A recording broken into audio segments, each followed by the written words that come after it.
Steve Berry, you'll know him, he's the guy who ran Napster. And you know, so many years since the original Napster, but this was after Napster was done, like 2002, 2003. And he told me the labels were toast and I didn't believe it. You have to go label by label. EMI is literally toast, okay? And so everybody's so familiar with that I don't want to really get into it. But are you really going to make a deal, unless it's the last stop, where a place has financial issues, not enough people working there, and the Stones and McCartney walk, everybody's walking. That's a disaster.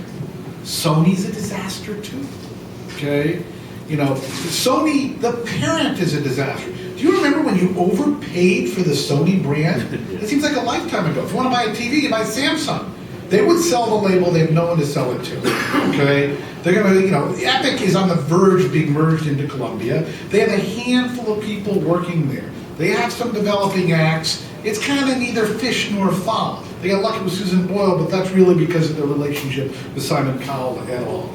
Warner Brothers, these are interesting characters, okay? But it is a statistical fact that no one does as well in the new sphere as Warner Brothers. They get a higher percentage of digital revenue than any other major. They were also the first to get the 360 deals. They have Paramore, etc. But the king is now the manager.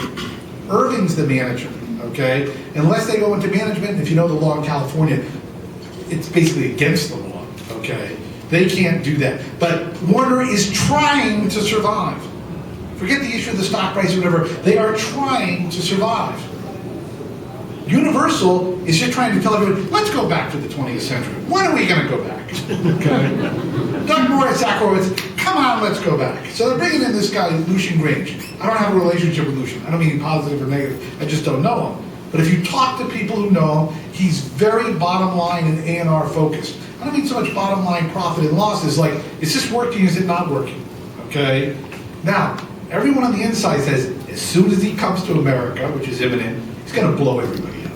I mean, what? You know, I know I say this all the time, but what kind of crazy, fucked up world do we have where the head of the label, Jimmy Iovine, is selling headphones, making movies by himself? If you're familiar with rock history, there's a guy who essentially ran A&M because at the time, the head of A&M was going to school at Harvard, and he was also a manager.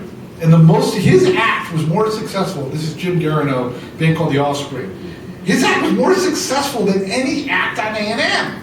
So they finally said, okay, either you gotta leave, or you gotta get rid of the act.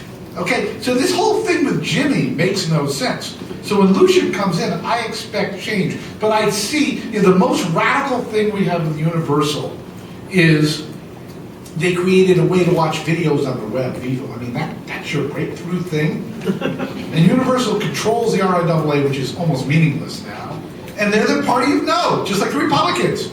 We want to have a new, no.